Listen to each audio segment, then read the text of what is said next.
Hello everyone. Today in this video we will learn about word stress, sentence stress and intonation. Pronouncing words with correct stress can make a big difference to your English. It will make your English sounds more clear and sounds more natural.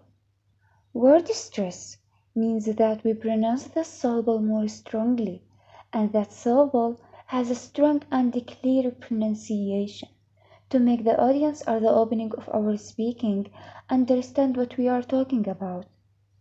There are three things to pronounce stress correctly.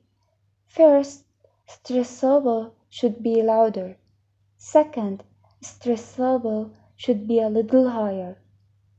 Third, stress syllable should be a little longer in time.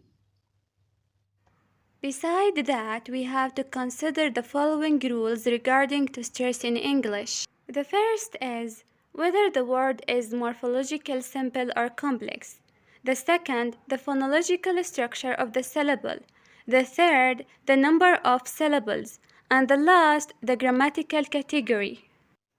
So now we begin with the simple words and complex words. For the simple words, we have to consider the following rules. Simple words must be the phonological structure of the syllable, and we must be aware of the structure of the syllable in phonology, and then the number of syllables. After that, the grammatical category. For example, injury. We have the stress in the first place or in our initial state of the word. Captain, happy. So now we move to the complex word.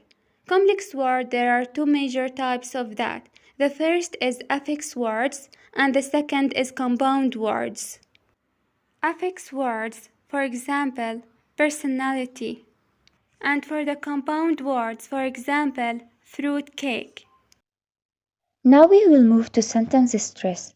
In sentence stress, there are two categories or two rules that you must be aware. The first is content word and the second is grammar word. Content word, words that contain meaning. Grammar word, words that don't carry meaning. Most of them must often a sentence stress. The content words we pronounce it in a clear and in a louder voice.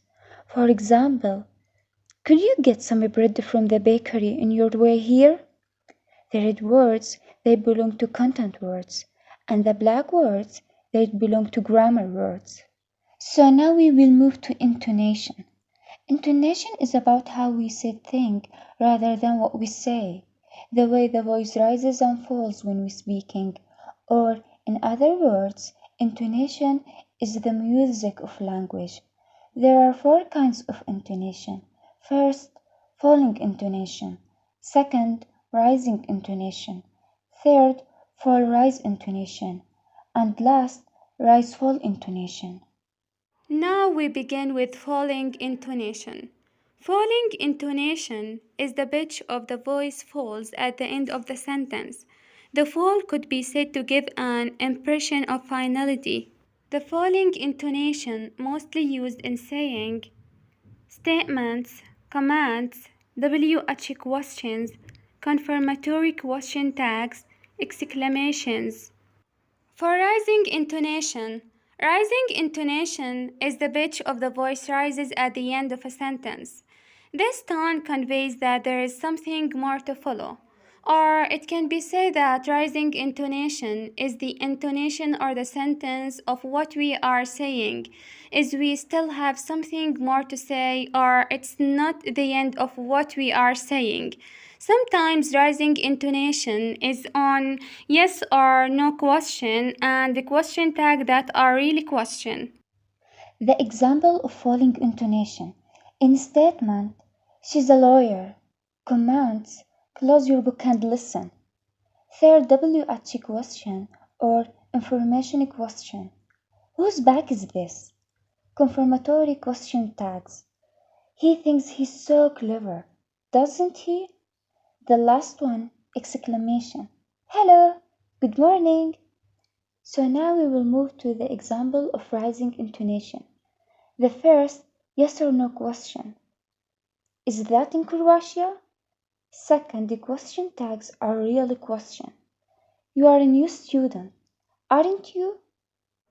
For the next fall rise intonation, fall rise intonation is the voice falls and rises usually within one word to show that the speaker is not certain of what answer they are giving to a question, and it is also used in polite requests or suggestions. For example, if we don't act very fast, we may lose everything. The second, rise fall intonation. Rise fall intonation is the intonation rises and then falls. Rise fall intonation is used for choices, lists, unfinished thoughts, and conditional sentences. For example, is John leaving on Thursday or Friday?